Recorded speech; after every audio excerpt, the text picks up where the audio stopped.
नमस्कार। हमारा आज का टॉपिक है मॉर्फिन और ये एक मेडिसिन है और इसको डॉक्टर की सलाह पर ही लें। ये वीडियो केवल एजुकेशनल पर्पज के लिए है।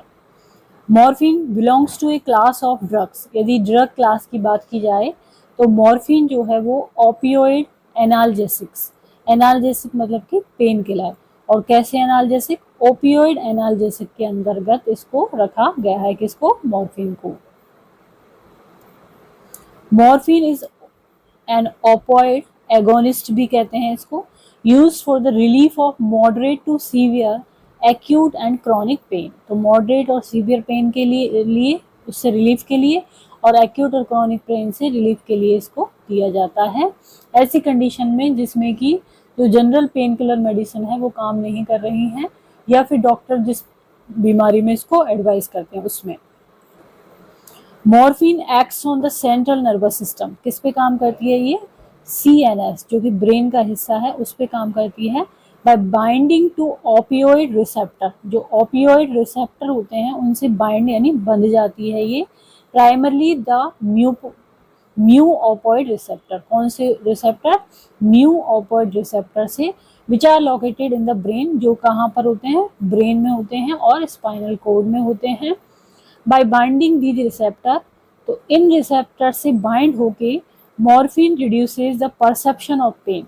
जैसे ही इन रिसेप्टर से बाइंड होती है मॉर्फिन, तो पेन का जो परसेप्शन है उसको ये क्या कर देती है? कम कर देती है। मतलब कि पेन को जो आदमी महसूस करता है उसको ये कम कर देती है। And alter the emotional response to pain, और पेन के प्रति जो व्यक्ति का इमोशनल रेस्पॉन्स है उसको भी ऑल्टर कर देती है। तो इसको एक बार वापस से समझते हैं कि मॉर्फिन क्या करती है। जैसे ये मॉर्फिन है और ये क्या है? म्यू ओपियोइड रिसेप्टर है। तो इससे ये बाइंड होके, ये वाले रिसेप्टर कहाँ पाए जाते हैं? ब्रेन और स्पाइनल कोड में। तो इससे बाइंड होके ये क्या कर देती है? जो पेन का परसेप्शन है उसको कम कर देती है। Morphine is commonly used for the patient with experience surgery, trauma और इन पेशेंट विद कैंसर। ज़्यादातर जो सर्जरी के पेशेंट हैं, ट्रॉमा के पेशेंट हैं या कैंसर के पेशेंट है उसमें इसका यूज किया जाता है। It is also use to alleviate pain in palliative care and end of life situation. ऐसी कोई बीमारी है किसी पेशेंट के जिसमें उसकी लाइफ जाएगी ही जाएगी, ये निश्चित है, और उसके लिए पैलिएटिव केयर दी जा रही है, उसको सिम्टोमेटिक केयर दी जा रही है, तो उस स्थिति में पेन रिलीव करने के लिए भी मॉर्फिन का यूज किया जाता है। डोजेज फॉर्म्स, तो ये किस किस रूप में आती है? टैबलेट के रूप में, extended release tablet, simple tablet, capsule extended release 24 hour, solution के रूप में, कैप्सूल एक्सटेंडेड रिलीज, इन फॉर्म में ये आती है। अब इसके ब्रांड नेम मतलब मार्केट में किन किन नेम से मिलती है, तो कुछ नाम इस तरह से हैं: एरिमो, एविंजा, जूरामॉफ, एम्बेडा, इन्फ्यूमॉफ और कैडियम। पेशेंट टेकिंग ओपियोइड, यदि कोई व्यक्ति ओपियोइड लॉन्ग टर्म तक ले रहा है तो उसका क्या करना पड़ेगा? मॉनिटरिंग करनी पड़ेगी कि उसको कोई फिजिकल डिपेंडेंस तो नहीं है, उस जो दवाई है मॉर्फिन उसके प्रति वो डिपेंडेंट तो नहीं हो गया है, एडिक्शन डिसऑर्डर तो नहीं हो गया है, और ड्रग अब्यूज तो नहीं है। तो इस सब के लिए क्या करनी पड़ती है? मॉनिटरिंग। किनको? जो लॉन्ग टर्म से यूज कर रहे हैं morphine. Morphine has half life इसकी कितनी होती है? 2 से 3 घंटे होती है। Morphine is primarily indicated for, तो इसके इंडिकेशन या कहें किन कंडीशन में दी जाती है? पेन रिलीफ के लिए, एनाल्जेसिया के लिए। Morphine is effective providing relief from various type of acute and chronic pain including post operative pain, cancer pain, traumatic pain, pain associated with terminal illness. Sedation की तरह भी यूज किया जाता है। एंजियोलाइसिस, एंजाइटी को खत्म करने के लिए भी यूज किया जाता है। इसके अलावा कफ सप्रेशन में भी इसका यूज करते हैं। Morphine has anti ट्यूसिव effect. क्या होता है इसका इफेक्ट? एंटी ट्यूसिव होता है, इसलिए इसको कफ सप्रेशन में भी यूज किया जाता है। And is sometime use to suppress severe coughing, particularly in cases where coughing is disruptive or causing discomfort। ऐसी कफिंग जो डिसरप्टिव हो और डिस्कम्फर्ट कॉज कर रही हो, स्पेशली उसमें। देन पढ़ेंगे इसके साइड इफेक्ट। इसमें है ड्राउजीनेस होना, स्टमक दर्द होना, पेट में दर्द होना, क्रैम्प होना, ड्राई माउथ, मुंह का सूख जाना, हेडेक, सिर में दर्द होना, नर्वसनेस होना, मूड चेंज होना, जो व्यक्ति ले रहा है उसका मूड चेंज होता रहता है। स्मॉल प्यूपिल, जो आंखों की प्यूपिल है उसको स्मॉल होना। डिफिकल्टी यूरिनेटिंग, यूरिन पास करने में डिफिकल्टी होना। प्रिकॉशन, सावधानी क्या रखनी चाहिए इसमें, तो ये रेस्पिरेटरी डिप्रेशन कॉज करती है। तो ये बहुत बार इंपॉर्टेंट क्वेश्चन बन के आता है पेपर में कि जो रेस्पिरेटरी डिप्रेशन की कंडीशन है उसमें मॉर्फिन दें या नहीं दें, या इसका साइड इफेक्ट क्या है। इस तरह से morphine can cause respiratory depression, तो मॉर्फिन क्या कॉज करती है, रेस्पिरेटरी डिप्रेशन कॉज करती है, पर्टिकुलरली इन हाई डोज, यदि हाई डोज में ली जाए और when used concomitantly with other respiratory depressant, या फिर कोई और रेस्पिरेटरी डिप्रेसेंट है जैसे कि बेंजोडाइजेपिन, अल्कोहल, इनके साथ जब ली जा रही है तो क्या कॉज करेगी ये, respiratory depression. Patient should be closely monitored for sign of respiratory depression and the dosage should be adjusted accordingly, और डोज को accordingly adjust करना होगा और मॉनिटर करना होगा कि पेशेंट को कोई रेस्पिरेटरी डिप्रेशन के साइन तो नहीं आ रहे हैं। Then sedation and impaired alertness, इससे सेडेशन आता है और इम्पेयर्ड अलर्टनेस जो होती है वो इम्पेयर होती है। Morphine can cause sedation and impaired alertness.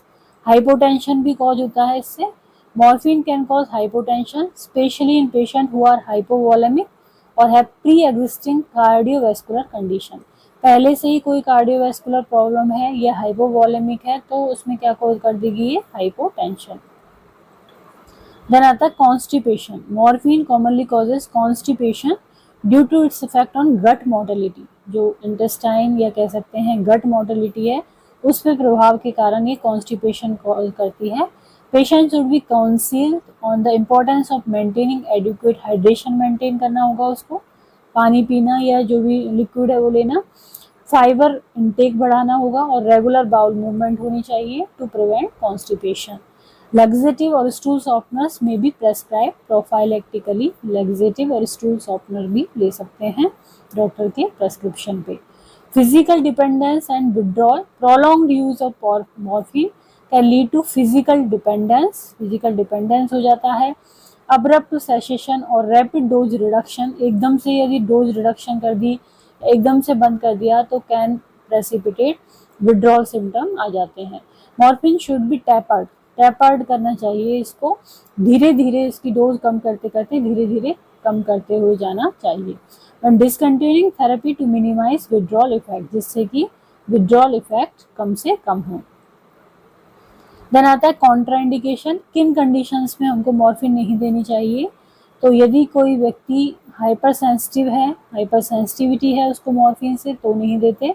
Respiratory insufficiency है उसको, morphine is contraindicated in patient with severe respiratory insufficiency such as ARDS, acute respiratory distress syndrome, और severe chronic obstructive pulmonary disease या COPD में इसको नहीं देते, ARDS में इसको नहीं देते, as it can further suppress respiratory function को ये क्या कर देता है, सप्रेस कर देता है। And exacerbate respiratory failure, respiratory failure को क्या कर देता है, एक्सेसरबेट कर देता है। देन पैरालाइटिक इलियस की कंडीशन में इसको नहीं देते। Morphine is contraindicated in patient with paralytic ileus, ये क्या है, एक condition characterized by impaired gastrointestinal motility, जो GIT की मोटिलिटी है वो इसमें इम्पेयर हो जाती है, इसलिए पैरालाइटिक इलियस में इसको नहीं देते हैं। As it can worsen bowel obstruction cause करेगी and lead to complication such as perforation cause कर देगी। इसके अलावा एक्यूट अल्कोहल इंटॉक्सिकेशन जो है, morphine should not be administered to patient with acute alcohol intoxication as it can potentiate the central nervous system depressant effect of alcohol, तो alcohol के जो depressant effect है CNS का उसको ये और बढ़ा देती है, leading to severe respiratory depression, coma और डेथ भी हो सकती है। देन आता है हेड इंजरी और इंक्रीज्ड इंट्राक्रेनियल प्रेशर की कंडीशन में भी नहीं देते हैं इसको। Morphine is contraindicated in patient with head injury और increase intracranial pressure, it can further depress respiratory drive and potentially exacerbate cerebral oedema, क्योंकि सेरेब्रल एडिमा को और ज़्यादा बढ़ा देती है। इसके अलावा मोनोएमीन ऑक्सीडेज इनहिबिटर, ये MAOI जो होते हैं उसकी कंडीशन में यदि इसको किसी पेशेंट को चल रहे हैं तो उनको नहीं देते हैं। Morphine should not B use concurrently with MAOI और with in 14 days of discontinuing MAOI therapy. यदि 14 दिन उसको डिसकंटिन्यू हो गए तो भी नहीं देते हैं। Due to the risk of serotonin syndrome, क्योंकि क्या हो जाता है, सीरोटोनिन सिंड्रोम हो जाता है। पोटेंशियली लाइफ थ्रेटनिंग कंडीशन है, कैरेक्टराइज बाय हाइपरथर्मिया। अब इसमें क्या होता है, सीरोटोनिन सिंड्रोम में क्या होगा, हाइपरथर्मिया होगा, एजिटेशन होगा और अल्टर्ड मेंटल स्टेटस होगा। तो इसलिए MAOI के साथ इसको नहीं देते हैं, किसको, मॉर्फिन को।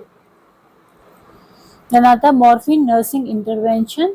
पहला है administer morphine according to the prescribed route, dose and frequency, ensuring accurate documentation and adherence to safety protocols.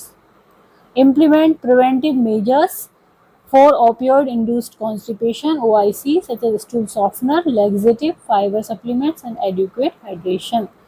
Implement fall prevention measures such as keeping the bed in the lowest position, using bed rails, providing assistance with ambulation, and ensuring a clutter-free environment.